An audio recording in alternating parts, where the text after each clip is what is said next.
Hi everybody, welcome to the Witching Week. Today is episode number 27 and I am your host Ren. Welcome. Today is Friday, it's our weekly get together. I'll catch up over a cup of tea, we burn some incense and we just catch up on all the topics of the week, whether that be witchy or otherwise. So today I'm drinking some Twinings cranberry and raspberry tea, which has got a gorgeous red colour. I can't show you, otherwise I'll pour it out on the floor. And I am burning some Arabian oud, just trying this one for the first time, and it is beautiful. So that's the vibes for today. So what's been going on this week? There's been a lot going on, especially in the skies. So in the UK, we could see the Northern Lights down south basically for the first time in an extremely long time. Usually it's kind of the upper, the north of England, maybe the upper Midlands, but the north of England and above. And it's very, very unusual to have them to be able to see them as far low down as the south of England. And I believe that Cornwall was included in that. I think the image that really, really sticks in my mind is the image of Stonehenge that I saw with this beautiful red and green sky behind. Absolutely fantastic. Now, the people that look out for the Aurora Borealis, there are special apps and special websites, and from time to time I'll have a look if I hear something about it. But those guys, they were on the ball, they were ready, and they didn't disappoint with their photographs. For the rest of us, we found out after the effect, we found out the next day, and so that was last Sunday, and then Monday was set to be another red alert, so it was supposed to be another good night for it, but I'm not sure that it happened. I think it was very, very cloudy. It certainly was where we are, and so I missed them, but I did see the beautiful pictures. If any of you guys saw them, please let me know in the comments. I've always wanted to see the Aurora Borealis. It's a dream of mine, and if you've got any photographs as well, feel free to get in touch and then maybe I can show some of them next week. But yeah, so that was really, really exciting. Very exciting for people in the south of England. Scotland, they're used to it, but for England, it's just, very, very special. What else has been going on? Oh yeah, and then on the Wednesday, so that was Sunday into sort of early hours of Monday, and then we had the conjunction between Jupiter and Venus. So they're sort of in a line in the sky, and then there were some other planets that just you would see below the horizon, but these two came together for a kiss, and that was at Wednesday at about 6:25. And again, I missed that. I was busy. I don't know where I was. We went out on Wednesday, and but at that particular time we couldn't see. So I did see about 8 o'clock, and they were still very, very close together. So yeah, it's been a really, really magical week for looking up in the sky. Let me know if you saw the Jupiter-Venus conjunction. How close was it? I mean, was it, really close, or was there still quite a gap? There was quite a gap when I had a look. And then on Wednesday, same day, it was also the 1st of March, which is meteorological spring. So it doesn't feel like it yet, as we discussed last week. It's still very, very cold. I believe there might be some snow on the way, but they've said this a lot over the winter and it's never happened. And what else? Oh yeah, Wednesday, where did we go? So my husband and his brother and we went to Warhammer World in Nottingham. So bit of a hobby for my husband and his brother, but it's very, very interesting Warhammer because there's lots of astronomy, there's lots of sort of folklore related things, there's witches, there's goblins, there's stuff like that. So I'm not a painter and I'm not a tabletop gamer, but I'm not disinterested. I'm quite happy to go along for the day. And so we went to Warhammer World and we looked around the exhibition and we had some breakfast there, and it was absolutely brilliant. And I just want to give a shout out to Warhammer World actually, because I find the exhibition really, really difficult. It's a lot of standing up. The whole day is a lot of standing up, and I really, really struggle. And at the beginning of the exhibition, they have these little fold out seats that you can use.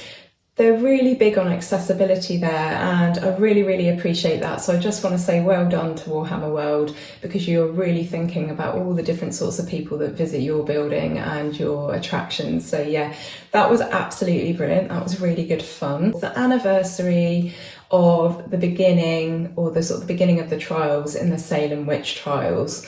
So the first 3 women were brought to trial. They were brought in front of the magistrate on the 1st of March 1692. Over 200 people were accused of being witches back in this period of time.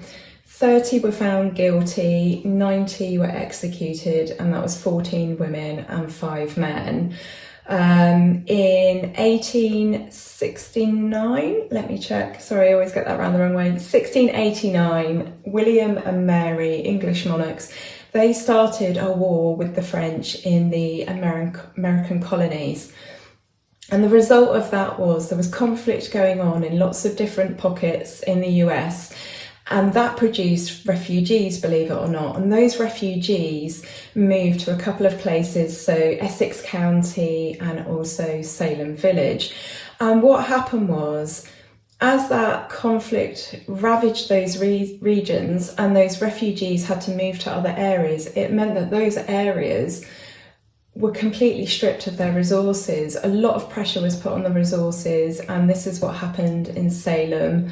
It put a strain on the resources, and it heightened the tensions between families that were already not getting on. A lot of witchcraft accusations back in those days were either about neighbours not getting along and accusing, the other neighbour of something, or it could be that somebody had some land that someone else wanted. So the Puritan villagers thought that the quarrels were actually the result of the devil's work. And unfortunately, these heightened tensions led to accusations of witchcraft. Now, there were a couple of girls that started having fits, and it's believed now that those fits were as a result of ergotism. So the bread they were eating at the time was probably infected with a fungus called ergot. So this is where this ergotism comes from. And these fits that these girls were having, they were screaming and saying weird things and convulsing, that was seen to be witchcraft. That was a product of witchcraft. So as a result of this situation, many people were accused. And yeah, like I said, some 19 people were executed as a result. So I thought what we could do today is we can light a candle. I think it's really important that we never forget these people, and I'm actually going to read their names out, and then I'm going to continue with the rest of the video. So let's light a candle for the 19 victims of the Salem Witch Trials.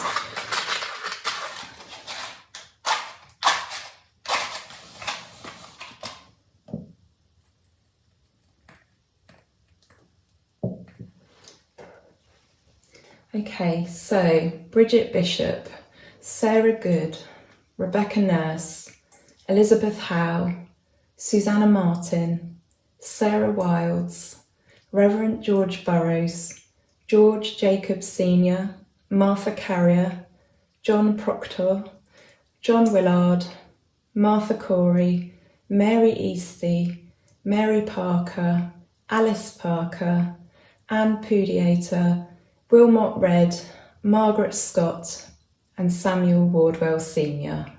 So we'll just have a moment to think of those guys. And I'm really saddened to see that this sort of stuff is still going on today. I was reading about a pastor in America called Greg Locke. I'm going to call him a hate preacher because he's more of a hate preacher than a pastor.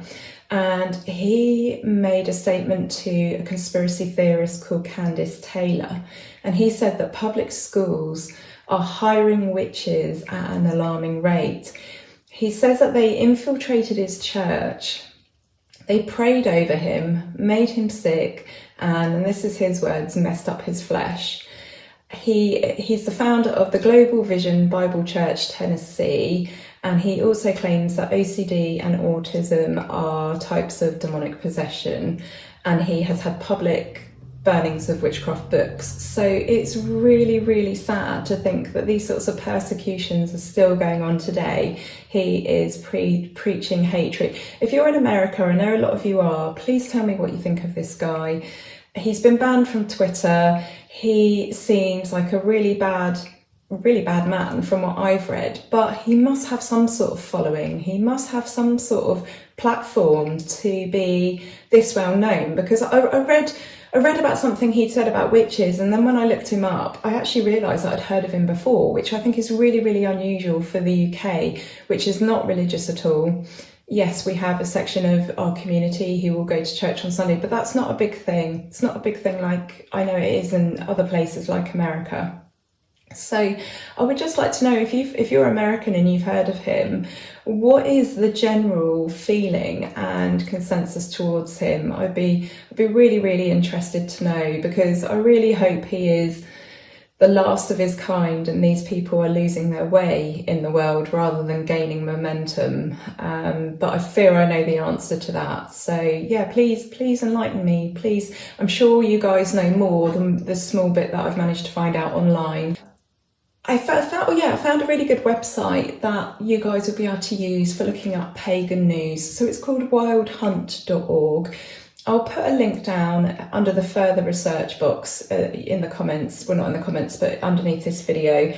And basically it's an update site that will give you news and views and all sorts of pagan information. So for example, Dionysus has been celebrated in Greece in February. So it's really, really good for learning new things and for just any sort of like pagan related news. I'm going to be in Fate and Fortune magazines soon. They're going to be running a story on me. As soon as I know which issue I'm going to be in, I will let you guys know. What else? Oh yeah, talking of magazines and books and things, I was sent a lovely book by a company. It's a Simon & Schuster book and it's called The Green Witch's Garden Journal, and it's absolutely brilliant. Now I did say to them, look, I don't have a garden, I live on a cemetery, are you sure that you should send me this book, you know, is that fair, or should you send it to someone else? And they were like, no, we think it would be great for you, you can grow in pots and stuff and it would still be really useful. And it looks absolutely brilliant. So I'm going to do a review on that so that you guys can see that in better detail. And yeah, I don't know when I'll get around to doing that, but if you've got any questions, then just let me know. So what else is going on? Coming up in March, we've got International Women's Day on the 8th. We have got, I've written them down because there's quite a few. We've got Mother's Day, Mothering Sunday, as we call it in the UK, on the 19th. We've got the Spring Equinox on the 20th, Ostara.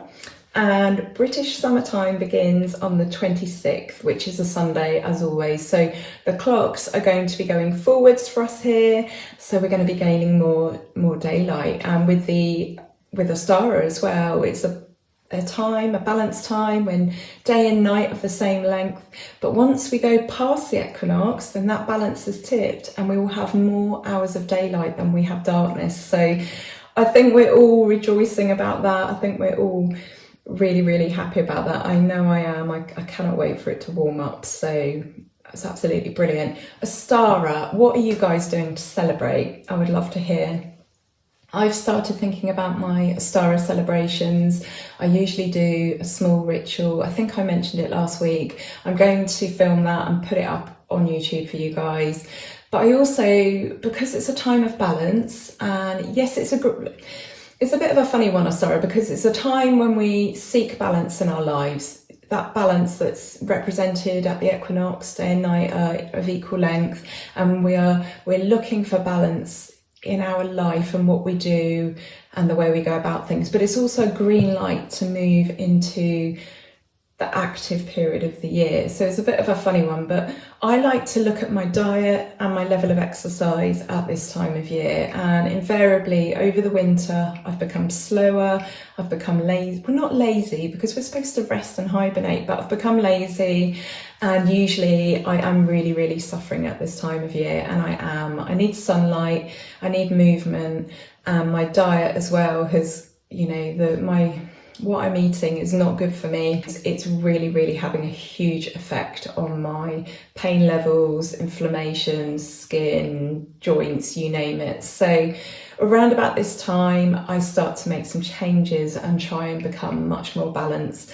Not so many treats, not so many stodgy foods, a lot more greenery and salads and stuff, and even though it's still a bit cold, and I've started that process now, so that is what I am doing moving forwards. I also like to have a spring clean, open all the windows and doors, and do some smoke cleansing, some zaning, and I also like to do that ritual as I mentioned, and I'll also decorate the altar as well. It's a lovely time, isn't it, for tulips and daffodils and all those spring flowers.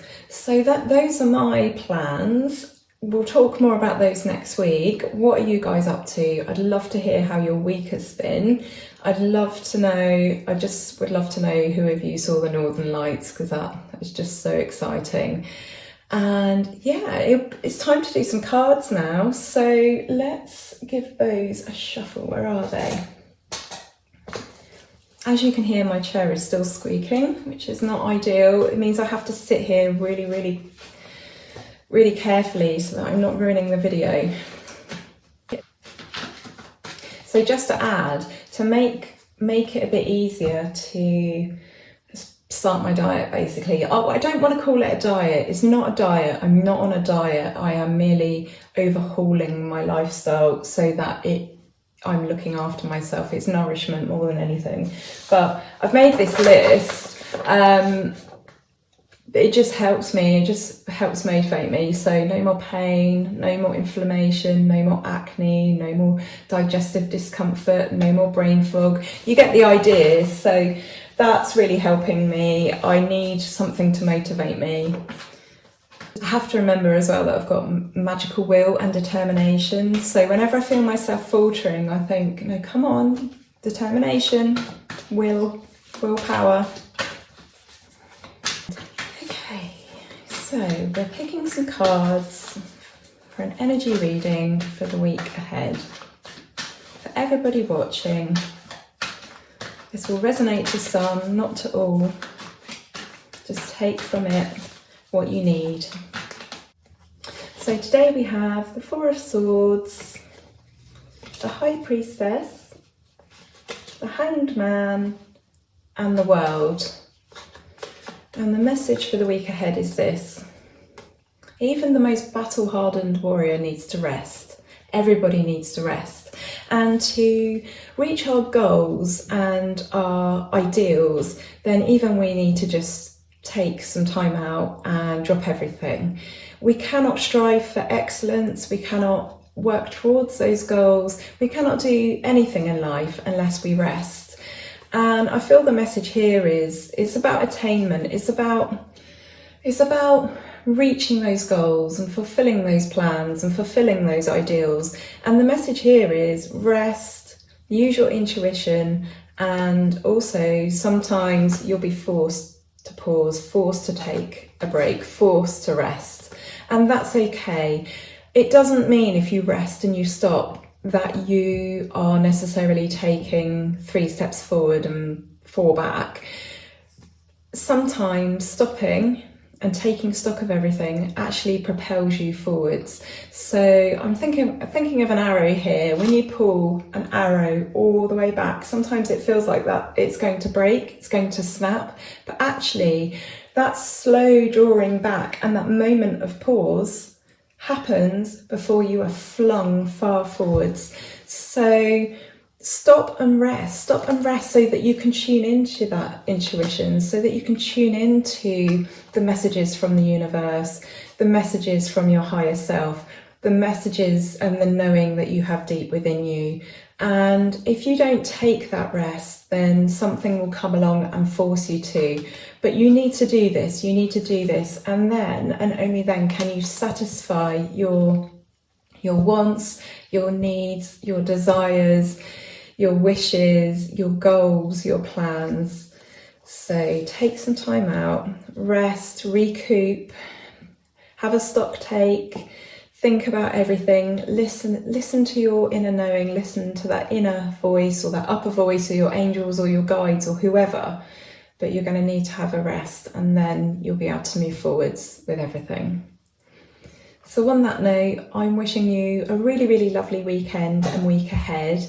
If you've enjoyed this video, then please consider subscribing. It really helps the channel and it helps tell YouTube that this is a video worth watching and a channel worth following, and then it will suggest us to other witches and pagans, so you'll be helping out your fellow brothers and sisters. So I'm wishing you a lovely, lovely week ahead. I'm sending you all my love, and I'll be back next Friday with another cup of tea, another tarot reading, and more pagan news. Okay, take care for now. Bye everybody.